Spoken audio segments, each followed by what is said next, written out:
everyone. Myself Sweta, along with Ms. Kalpana and Ms. Shazia are here to present Chapter 10, that is Creating Supportive Ecosystem in NCF, that is National Curriculum Framework at the foundational stage. Right. So this chapter talks about the role of teachers, functionaries, parents and community in the successful curricular implementation of NCF. Now this chapter is divided into 5 subsections, namely enabling and empowering teachers, ensuring an appropriate environment for learning, role of academic and administrative functionaries, role of parents and community, and leveraging technology. I am going to talk about the first section.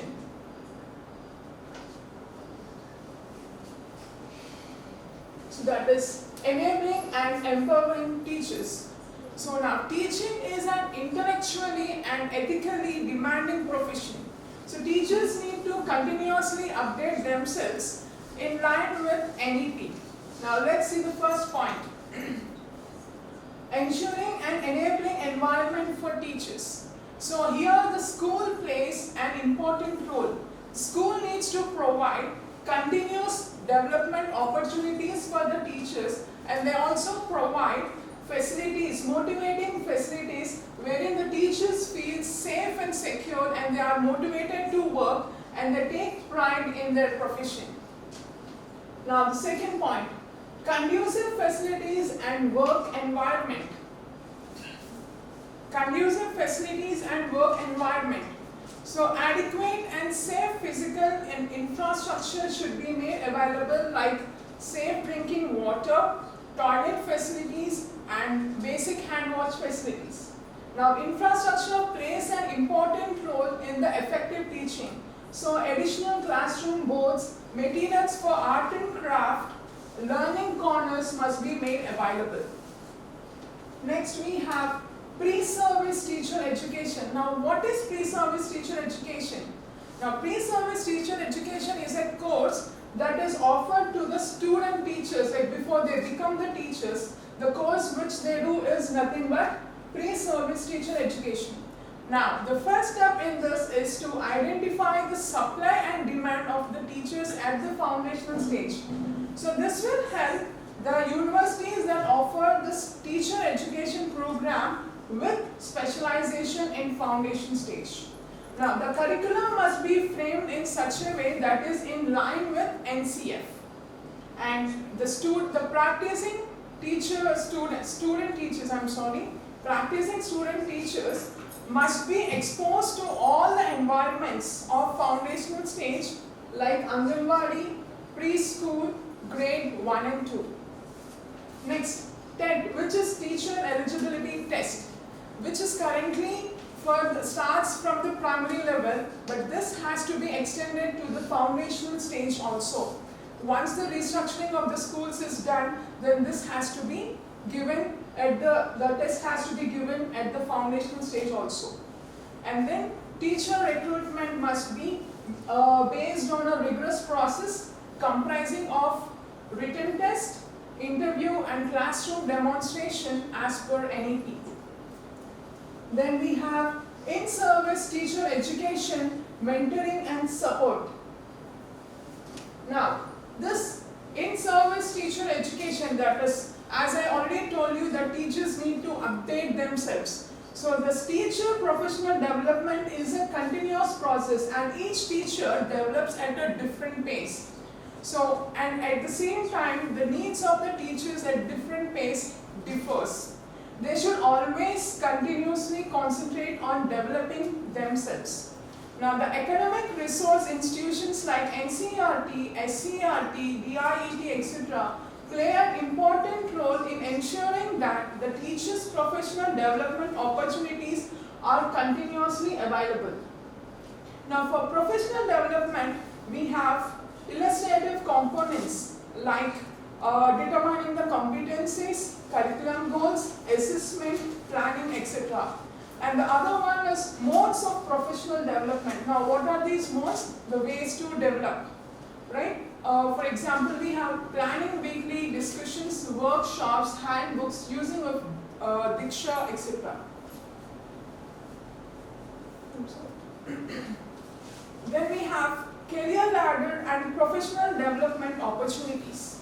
Now, NAP speaks of parity in service conditions across all stages of school education. So, all the teachers from foundational stage to secondary stage will be recruited with standard service conditions as per the work requirement and same salary structure. Now, the last point, teacher autonomy and teacher accountability. Now, what is autonomy? Autonomy is the freedom to own the work. Accountability is taking responsibility for the action. Now, teachers must have autonomy to plan, organize the content, design the sequence and method of teaching as per the prescribed approaches in foundational stage. Now, the teachers are accountable for the student learning. Now, I hand over to Ms. Shamila.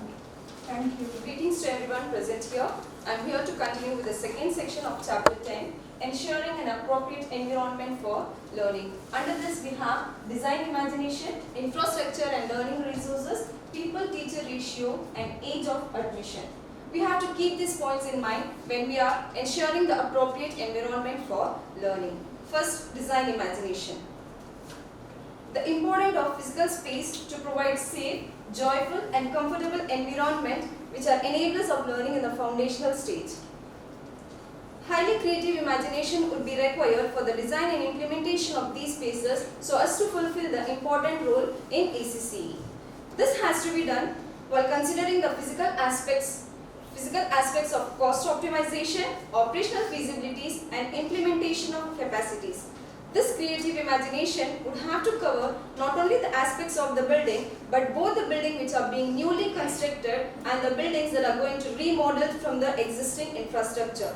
This should be informed by this imagination. One of the more effective approach is to construct cross-disciplinary, cross-field teams. This could be formed by the relevant bodies in the state such as DWCD and SCERT.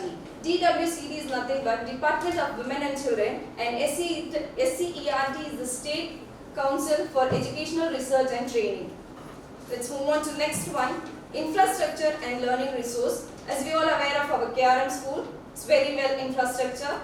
According to NCF, we should have the availability of adequate and appropriate infrastructure facilities and learning resources has significant impact on creating a conducive environment for learning. It's a key differentiator between a good school and not so good one, especially in the eyes of the parent and the community. A high quality program for children should help satisfy their curiosity. Children should get opportunities to engage with materials, play outdoors, interact with each other and the teacher every day. Supportive learning environment would give the children a holistic experience for learning and development. The environment should be a safe, barrier-free and adequate physical infrastructure must be available as per the prescribed norms. Building and equipments must meet the safety standards as per the law. Adequate budgets and utilization for infrastructure development, infrastructure maintenance and teaching learning materials must be available. Along with this, we must have clean and safe functioning toilets and safe drinking water. We must have safe nutritious meals and health support for the children, clean well-ventilated classroom, well-ventilated classrooms, maximizing the use of natural light and ventilation. Learning spaces must be segregated from the cooking spaces, that is especially the cooking space should be away. It is an optimal way that does not hinder the safety of the children as well as the learning process. Separate classrooms for both grade 1 and 2 should be there. Safe outdoor spaces and small gardens for children to play must be ensured. Buildings and walls should be painted with colorful colors, cheerful colors, especially children could participate in it. Appropriate high quality learning resources and materials are required, especially for ensuring the proper learning. Material organization is very important when we come to these points. Learning corners should be provided in the classrooms so that it should be at the display level, appropriate display at the eye level of the children. Let us move on to next, people-teacher ratio. It is widely understood and accepted that the right people-teacher ratio enables individual attention by teachers and therefore can increase the student engagement and achievements. It is important to look at the PTR as just not a number but as a measure that would lead to better learning outcomes for the child. Pedagogy specialists argue that a lower PTR has a larger impact during the early years of schooling. It is found that children who attend the school with lower PTR have a greater impact on continuing the schooling for many years. One important caveat is that reducing the PTR does not imply filling the schools with underqualified and contractual teachers, but we should have that proper PTR must be improved through the appointment of professionally developed and well-qualified teachers. There must be a full complement of teachers for all children at the foundational stage. Then move on to the age of admission. Policy documents such as RT 2009, National ECCE Policy 2013, NEP 2020 have emphasized that children should participate in a preschool Anganwadi from age 3 to 6 years, after which point they should enter grade 1 of primary schools. NEP 2020 states that the foundational stage begins at 3 and ends at age 8. That is 5 years of schooling from preschool to grade 2.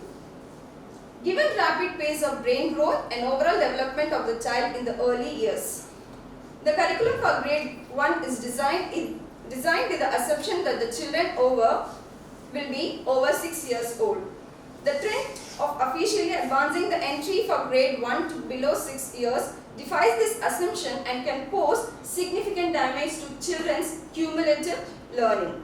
So, keeping these points in mind, we must ensure the appropriate environment for learning. Next, over to Kalpana ma'am, who is going to give you a brief about the role of academics and administrative functionaries. Thank you. To all, myself Kalpana from KRM Public School, and I am here to brief you about the role of head teacher, academics and administrative functionaries.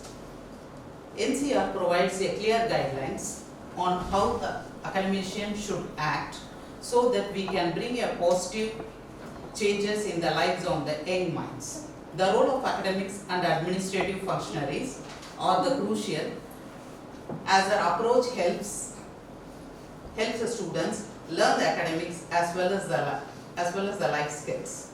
First, head teacher or the principal plays the most important role as they create a supportive and empowering culture in the school. Head teacher or the principal provides a support to teachers like helping them plan their classes, provide access to resource, observe the classes and also provide a constructive feedbacks.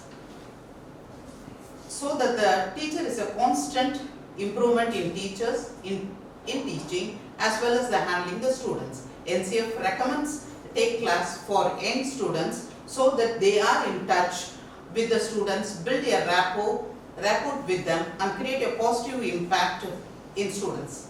This method helps the head teacher understand the challenges faced by the teachers and can come up innovative techniques to handle the situation. Next, the head teacher should build positive rapport with the parent and community so that they are updated the student stage of learning.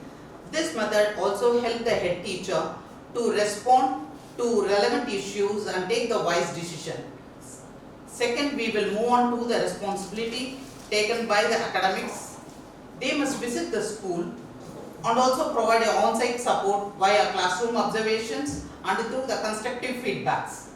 Their feedbacks will be a great help to the teachers so that the teacher understand the pedagogy and stay in touch with the teaching and connected with the students. Next level, cluster level meeting must be conducted at the foundational stage. They should also be the part of the discussion with the parents and local community so that they can reinstate the students' yearly years of learning development, ensure the attendance and participation in school activities. Finally, the academic functions at the district level educational training, simply we call it as DIET, should focus on engaging and interesting curriculum for teachers, should motivate so that the students should learn the concept in the local context. Each diet should focus on the pool of academic resources appropriate to the district in supporting the teachers at the foundational level. Furthermost, academic functionaries at SCERT should develop the state curriculum at the foundational stage, like textbook, workbook for grade 1 and 2, sample material teachers must use. Thus, the SCERT is responsible for providing appropriate source material that is used at the foundational level. Moving on to administrative functionaries, it involves ensuring the availability of teachers, teaching material such as books, activity books and other learning material which are essential for teaching prescribed lessons effectively. All the material should be carefully collected based on the collected data so that socially, economically disadvantaged groups, simply SEDGS, are also benefited. To make sure all the students benefit, is important to have the correct count of the student. Academic functionaries should make use of technology so that all the data is collected in the minimal effort and maximum accountability, so that the decision maker get the collected data in a matter of days.